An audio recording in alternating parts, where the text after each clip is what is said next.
Muito bem, vamos lá. Agora ao capítulo 4, né? Dando continuidade aos nossos estudos aí sobre planejamento e gestão de projetos. Muito bem. O que fala o capítulo 4, gente? De maneira muito resumida e para que a gente tenha assim, uma visão do todo, o capítulo 4 fala de uma figura importantíssima que é definida lá no início do projeto. Né? Duas figuras primordiais para a existência de um projeto. Quais são? Vamos lá, vamos tentar lembrar. Pensa aí um pouquinho. Os stakeholders, que são fundamentais, né? São os investidores, né? As pessoas, os profissionais que vão capitalizar e financiar o projeto, são importantíssimos, né? E são eles que viabilizam, né, a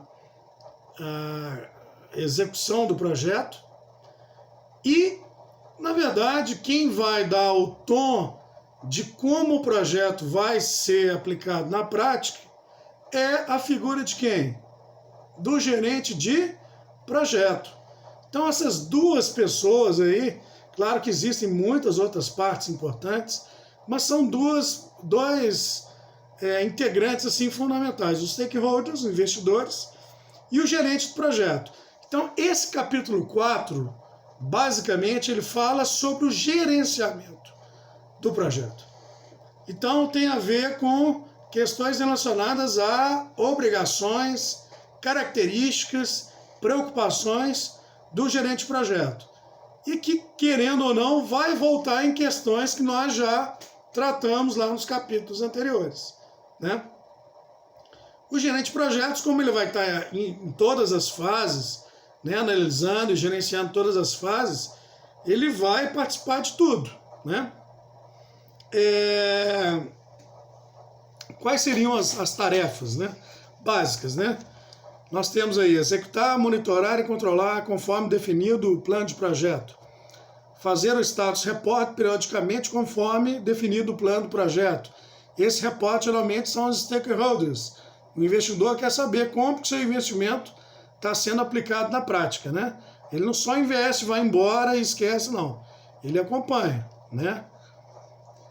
Quando mudanças forem solicitadas, seguir o processo de aprovação e, caso aprovado, atualizar o planejamento e documentos afetados. Nós citamos agora no capítulo 3 que quando ocorre a necessidade de mudanças, essas mudanças, se ocorrerem, elas têm que ser documentadas e elas têm que ser levadas novamente para apreciação dos stakeholders, e quem faz isso, quem recebe essas mudanças dos gerentes das fases, é o gerente de projetos.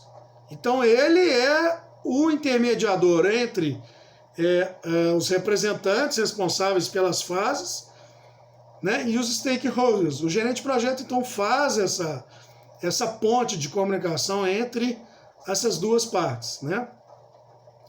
E ele, inclusive, vai discutir esses custos dessas mudanças com os integrantes daquela fase, tentando até minimizar alguma coisa que está sendo projetada para mais, adequando a viabilidade da aplicação daquela mudança, não apenas naquela fase, mas no projeto como um todo. E depois disso ele então leva um parecer para os stakeholders. Né? Participação do cliente, né? Na nossa área, como eu já disse, vocês, muitos alunos mesmo lá na aula falaram, o cliente muitas vezes não sabe o que ele quer, né, gente? Em computação, em programação, análise de desenvolvimento de sistemas, isso acontece demais. Então, interagir com o cliente nesses processos de mudança são fatores críticos de sucesso do projeto. Então, você tem que avaliar isso, de tempos em tempos apresentar ao cliente aquilo que você já desenvolveu, para ele ir avaliando se é ou não aquilo que ele esperava como resultado para aquele problema que ele apresentou inicialmente. Até porque, se você esperar para chegar no final do desenvolvimento do projeto, para chamar o cliente e ele verificar se está ou não adequado ou não à empresa dele, você corre um risco de, no final de tudo pronto, o cliente falar, não era isso que eu queria.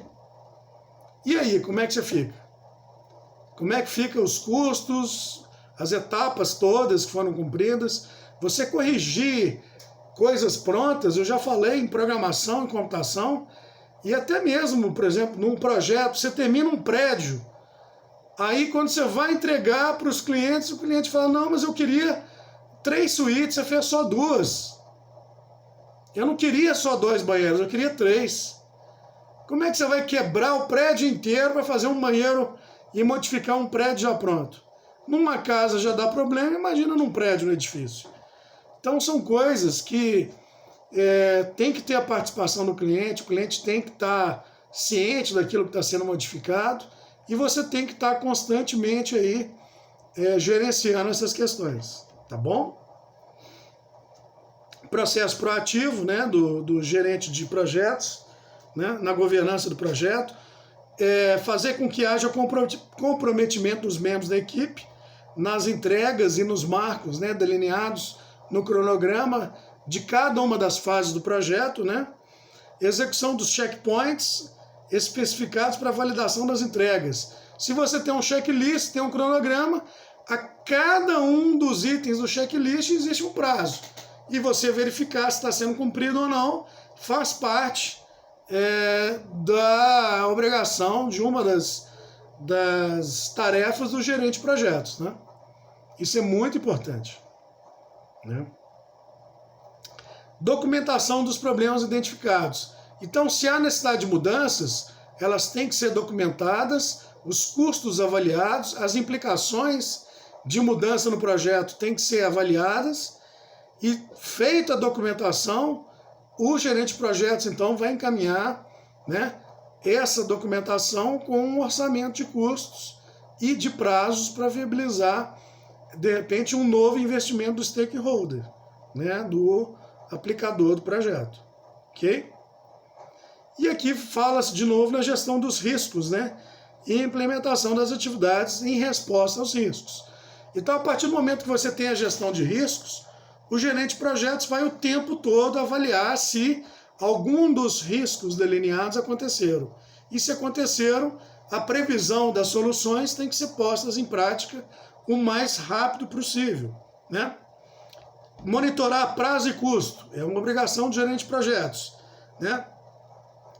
Orientar e gerenciar cada fase, né, de trabalho do projeto. Monitorar e controlar cada uma dessas fases. Controlar o cronograma, controlar custos. Tudo isso nós já falamos, né? Qual o objetivo de tudo isso? Determinar se existem desvios em relação à linha de base de prazos e custos delineadas no escopo. Influenciar os fatores que causam esses desvios, né? Você perceber que às vezes uma fase tem pessoas ali que não estão trabalhando bem, às vezes aquelas pessoas não foram bem direcionadas. Pode acontecer. E acontecendo isso, você tem que então tirar essas pessoas e, de repente, fazer substituições. Um bom gestor, um bom gerente de projetos tem que cuidar dessas etapas, né?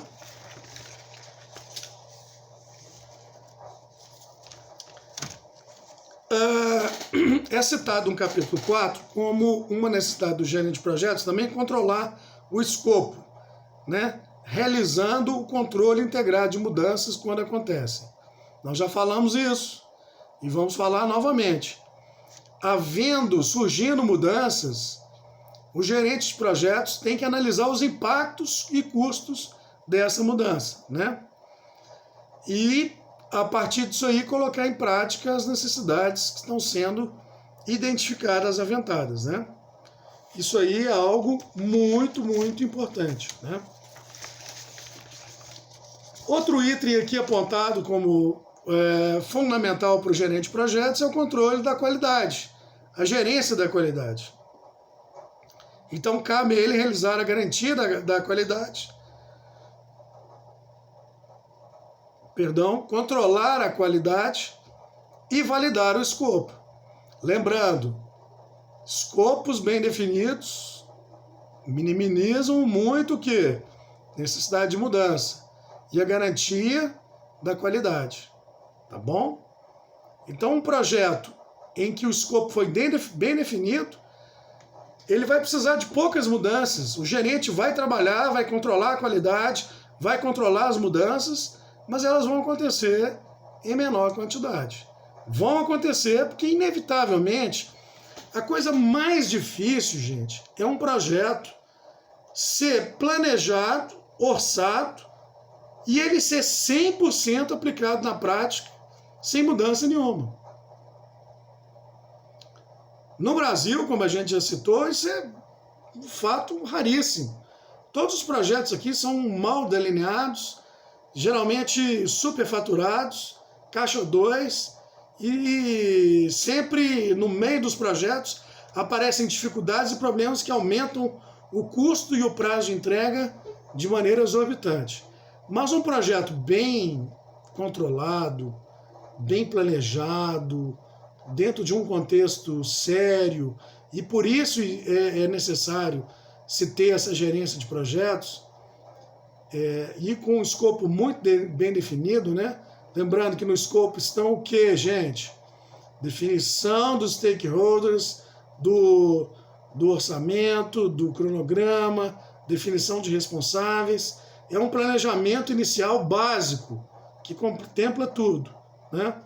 Bem delineado o escopo, as mudanças que acontecem são inusitadas, realmente necessárias, dentro de um contexto prático da aplicação de um projeto teórico, né? Muito bem.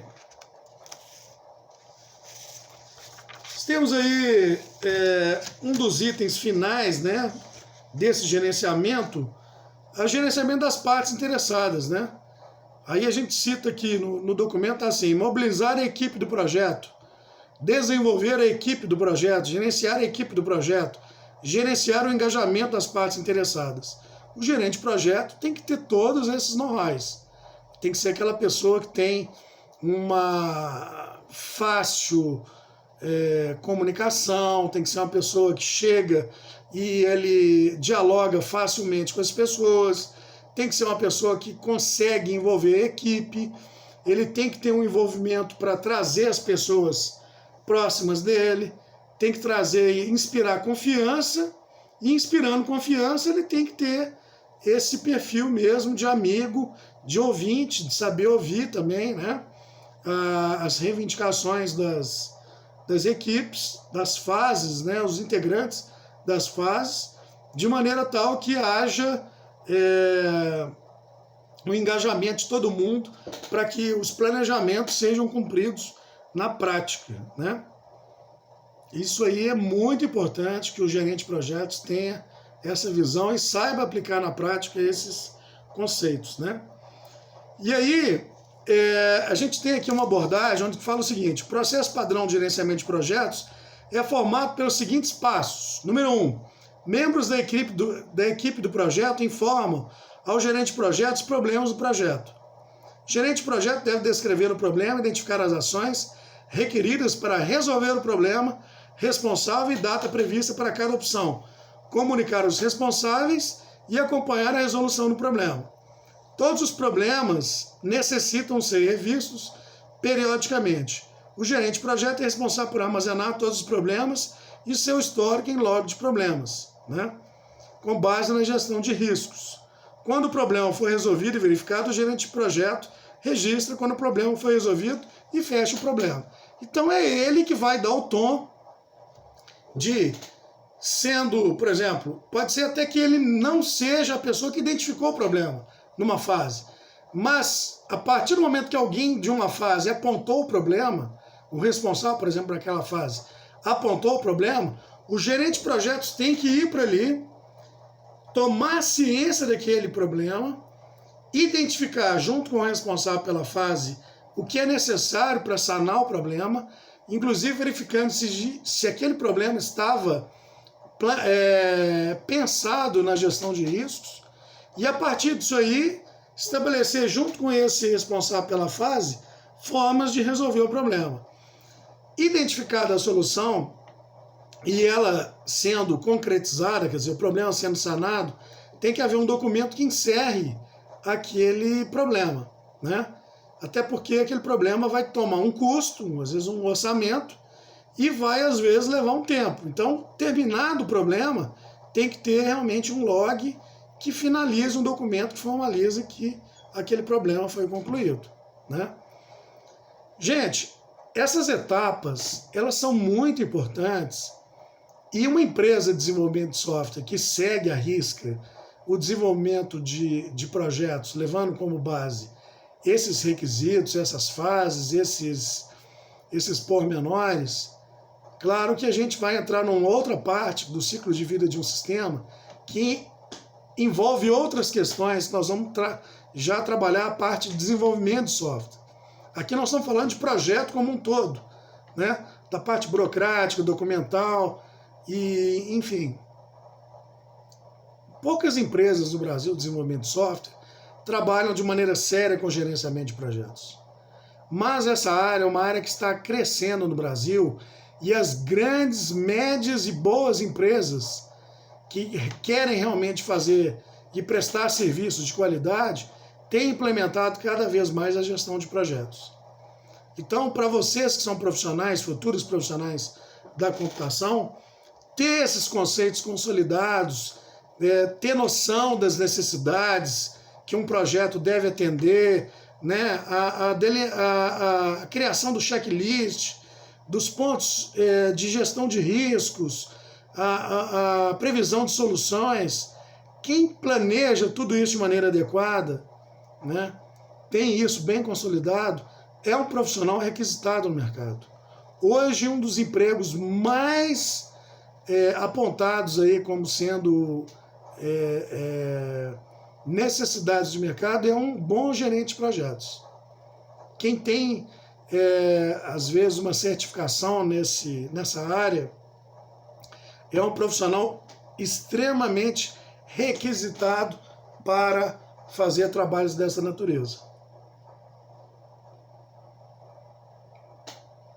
Tomando uma água aqui, porque eu já sou rouco por natureza. A gente vai falando muito, né? Eu estou aí já juntando todas as aulas aí há horas falando, né? E vocês, inclusive, se a gente pegar o tempo dessas aulas aí, vocês vão ver que nós estamos repondo até mesmo o momento em que o AVA demorou a apontar a disciplina aí no site da Facisa. Então nós estamos aí resgatando até um tempo a mais do que seria o momento nosso de interação, até mesmo no ambiente presencial, tá bom? Muito bem. Por último, neste capítulo 4, é abordada a questão da gestão dos riscos, que nós já falamos isso, né, sobre isso, já algumas vezes, né? E nós temos aqui a questão da comunicação também, né? Gerenciar as comunicações e controlar as comunicações é um papel fundamental do gestor de projetos. Olha, se nós temos muitas fases, temos várias pessoas envolvidas, se o gerente de projetos não interagir com essas pessoas, como que ele vai controlar o projeto? Como ele vai descobrir que as fases estão sendo bem delineadas, estão sendo bem cumpridas, aplicadas na prática? Dificilmente, né? Então, é fundamental, né, que o gestor de projetos tenha esse livre acesso à comunicação com todos os envolvidos, né? E, enfim, seja uma pessoa que recebe e transmite bem direcionamentos, né? Pedidos, requisições, cobranças, tudo isso tem que ser bem direcionado pelo gestor de projetos, né? E por fim, né, tem aqui citando, né, que quando for feitas as mudanças, que elas sejam documentadas, né, tenham atas de reuniões com base naquilo que foi discutido, isso também já foi falado anteriormente, né? E hajam alternativas, né? Que as mudanças a serem implementadas, a gente tenha, por exemplo, possibilidade de ver se nós fizemos de uma forma e de outra, para tentar achar o melhor caminho que seja feito em menor tempo e com menor custo, né? E tudo sempre documentado é outra coisa fundamental, já dita, que eu reforço aqui. Então é isso, gente. O capítulo 4 ele fala da gestão do projeto, exatamente do gerente do projeto, né? Ok? Tranquilo? Dúvidas? Gente, quero que vocês encaminhem as dúvidas para mim por e-mail, né? Vocês vão mandar as dúvidas para cibalski@hotmail e eu vou ver se eu consigo montar umas 2 lives aí ao longo dessa semana que vem. Eu vou estar ao vivo à disposição para tirar dúvidas de vocês, tá bom? Mas o conteúdo é tranquilo, não tem nada difícil. Todos vocês, se Deus quiser, vão fazer uma boa prova, tá bom? Em relação, às dicas, né, do dia, eu vou aqui pegar aqui algumas dicas que eu separei para vocês, né? Por exemplo, um projeto a ser desenvolvido é algo que vai dizer para assuntos passados, do presente ou do futuro? Se você vai projetar uma coisa, é para o quê? Para o futuro, né, gente? Lá para frente. Então, o projeto, ele pode ser aplicado, ele pode ser feito agora no presente. Nós agora estamos tendo uma aula de gerenciamento de projetos. Quando a gente vai delinear um projeto, desenhar um projeto, mesmo fazendo agora, no presente, ele não se refere a algo que já passou. É algo que vai o quê? Futuramente acontecer. Beleza? Outra dica. Se você tivesse que fazer, por exemplo, estabelecer um cronograma de um projeto. Quais são as partes básicas de um projeto? Um projeto surge do nada? Não. Ele surge a partir de um diagnóstico da descoberta de um problema. Então, primeira coisa, diagnosticar um problema. E aí, qual que seria a segunda outra parte para esse projeto ser aplicado? É possível? Ele é viável? Ele vai custar quanto? 1 milhão? A empresa só tem 100 mil, como é que ela vai fazer o projeto? Então, o estudo de viabilidade, segunda coisa. Muito bem. Ah, tá. E como é que nós vamos fazer ele? São as propostas, né, que vão fazer parte das etapas. Então, você tem que propor coisas. Então, diagnosticou, verificou se é viável, vai propor o que vai acontecer no projeto. E, diante das propostas, você tem que verificar. Vai ter alternativa ou vai ser uma coisa fixa? Geralmente tem alternativas. Então, outra coisa. E depois de ter percebido tudo isso, você precisa colocar num papel, você precisa concretizar tudo isso dentro de um contexto do projeto em si, né? Diagnosticar, verificar a viabilidade, as propostas, alternativas e apresentar o projeto final. Resumindo, a elaboração de um projeto tem essas 5 etapas. Beleza, galera? Muito bem, joia. É isso aí. Uma outra pergunta, às vezes, né? Existe alguma diferença entre um projeto